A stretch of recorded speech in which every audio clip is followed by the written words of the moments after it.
Hi there, this is Jeanette Comerford for Whimsy Stamps.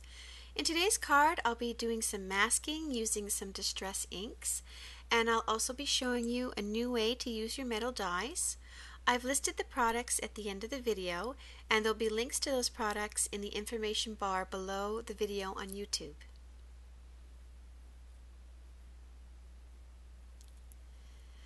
To get started, I took a piece of Neenah cardstock and cut it to measure 5.5 by 4 1/4. The image that I'm using today is Jellie Bean, and I lined up the bottom of the stamp with the grid line on my block, and then I was able to line that grid line with the bottom of my cardstock so that I stamped it straight. This is a piece of Eclipse masking tape, and I'm going to be stamping the image on this as well. This is thin paper with a low tack adhesive on the back. If you don't have any of that, you can use a post-it note. So we're going to start coloring the image. I've listed the Copic marker numbers I used at the top. I'm starting with my mid color, the W1, and I'm sort of outlining all the areas where I think I'm going to have some shadows. So you can see that I'm pretty well following where the lines are on this image. This image is nicely illustrated, so you can sort of use those lines as a good sort of guide as to where you should be putting your shadows. Now I'm just sort of blending that all out with my W00.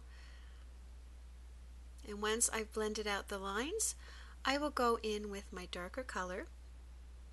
This is W3, and I'm adding it to the areas where I want the deepest shadows. And you can see I'm not adding a whole bunch of it. Okay, just a little bit,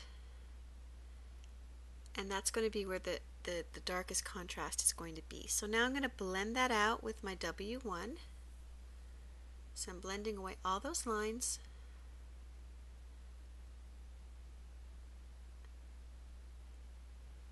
And once it's blended out nicely, I will go in with my W00 and blend away those lines. You can see that I have left some of the areas uncolored. They're still white, and those are going to be my highlight areas. I'm just going to go in with my colorless blender and just blend away any harsh lines there, and you can see that that now is my highlight. And I'm just going in a little bit more with my W00. Now I'll start the trunk, and I'll be doing the same thing, adding my contrast with my darker color. Again, I'm following all those lines that are already drawn for me. And with Copic markers, that's what I like so much about them. You can sort of blend and go back in and add more shadow and blend again. And if it's not dark enough, then you can add a little bit more. So you just work at it until it looks the way you want it to. Now I'm going to work on the rest of the elephant. I like to color my images in little stages. It makes the blending easier if you're only working on a small area at a time. So again, I'm using the same order of markers. I'm going in with my W1, putting it down, laying it down where I want my shadows. I'll blend out that line with my W00, and then I will work with my W3 to add in the darkest shadows. So when I'm working with Copic markers, my cardstock of preference is the Neenah cardstock, and my ink of preference is the Memento Tuxedo Black, which is what I stamped this out with. Now we are going to be using distress inks and a little bit of water, so I'm going to show you how I was able to make sure that I didn't sort of mess up my image. I'll show you that towards the end of the video. So you can see now my elephant is really taking shape. When you start adding all those shadows, it really adds dimension. Starting my blend, you can see there's areas again that are going to be left pretty much white. Those are going to be my highlight areas again. And I'm just working inwards and blending until I have a nice even coloration.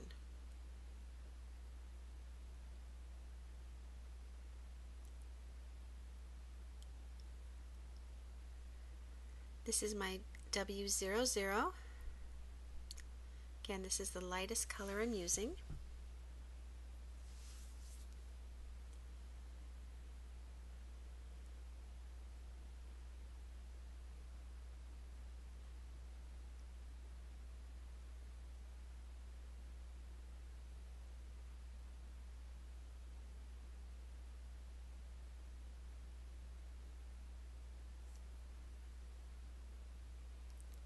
So this is the colorless blender number 0, and just blending out those lines.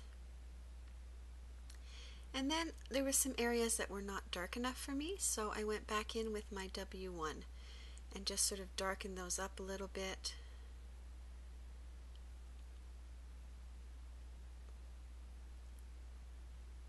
Until it was exactly the way I want it to be.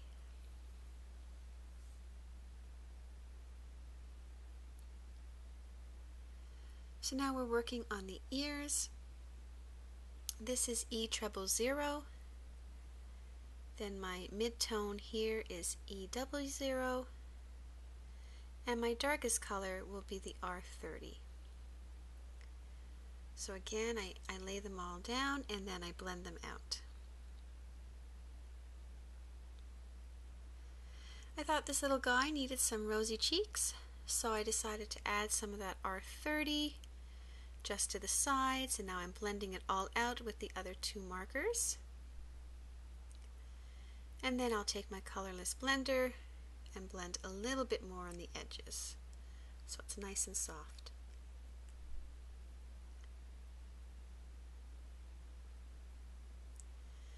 So this is the mask that we stamped out earlier. So you're going to want to cut this pretty precisely. You're going to want to take the time to make sure that you're cutting right on that black line. The more precise your mask is, the better the outcome. So once I've got it all cut out, I'm going to place it on, and again, you want to put this on as perfect as you can. Sometimes it takes me a couple of tries before I get it all lined up. And then I really press down on it with my fingers because I will be using distress ink and I will be adding a little bit of water.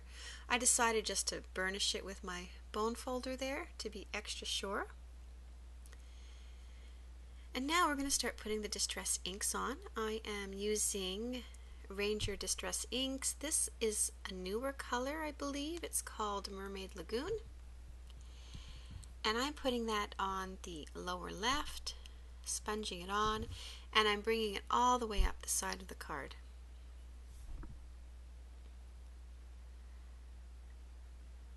So I like to sort of work gradually, build up my color gradually, and when I go and get new ink, I just pounce it off on that white, it's a white laminated piece of cardstock that I'm using right now.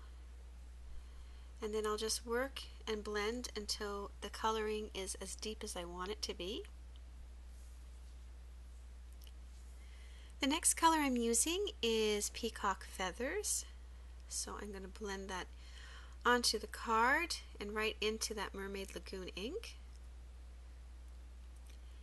Now I often use this technique on watercolor paper, but you can use it on this cardstock as well. It probably doesn't blend as well as if you were on watercolor paper, but I still really like how it looks. And then the last color I'm using is Tumbled Glass, and I decided just to move everything around so that I'm working on a cleaner area of my little mat. I don't want to transfer any of that darker ink onto this area. I want that to be pretty light. And again, I'm just blending it into the other color. And you can just work at it till the coloring is as deep and as blended as you wish.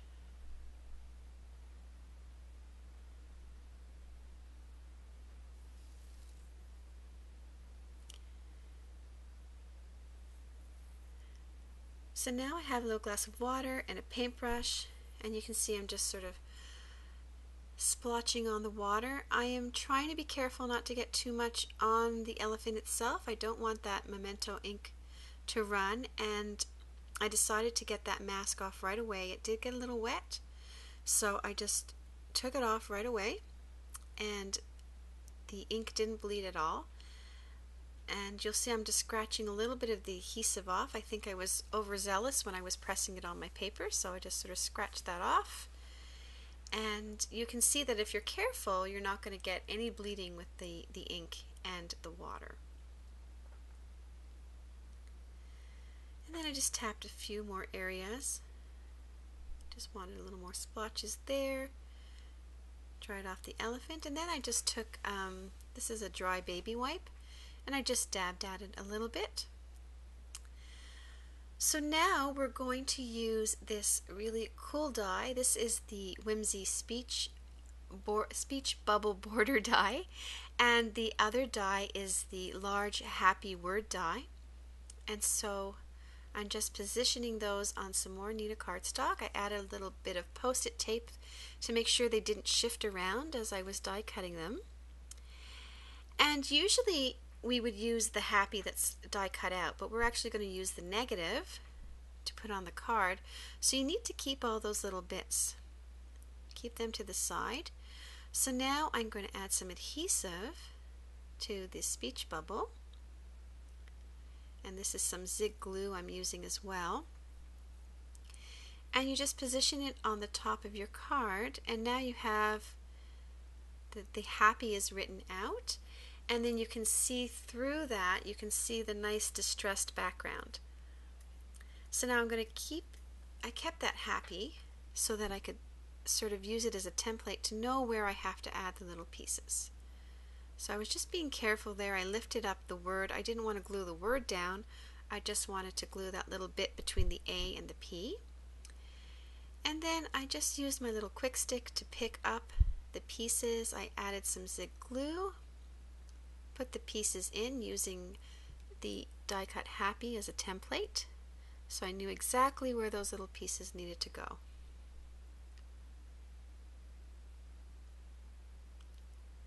I'm pressing it down. Then I carefully lifted off the happy, and now you can see it's a really fun way to use the speech bubble and the die. So then I just sprinkled on a couple of sequins, well, more than a couple, a few sequins, sort of scattered them, placed them where I thought they would look good. And now I'm just using that quick stick tool and the zig glue to glue them down.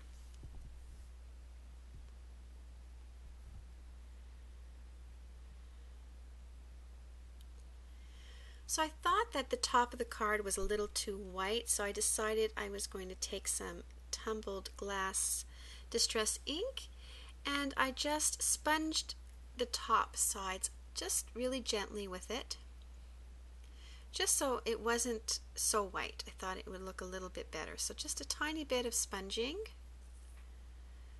and I thought that that really made a difference.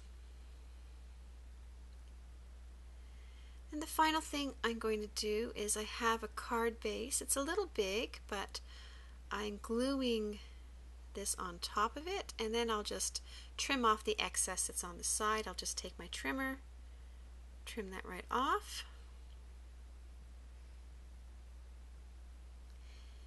And then I went in with a Zig black pen, just darkened up those eyes a little bit. And I took my Sharpie poster paint pen and just added a few white dots just for a little highlight. And my card was done. Thank you so much for watching.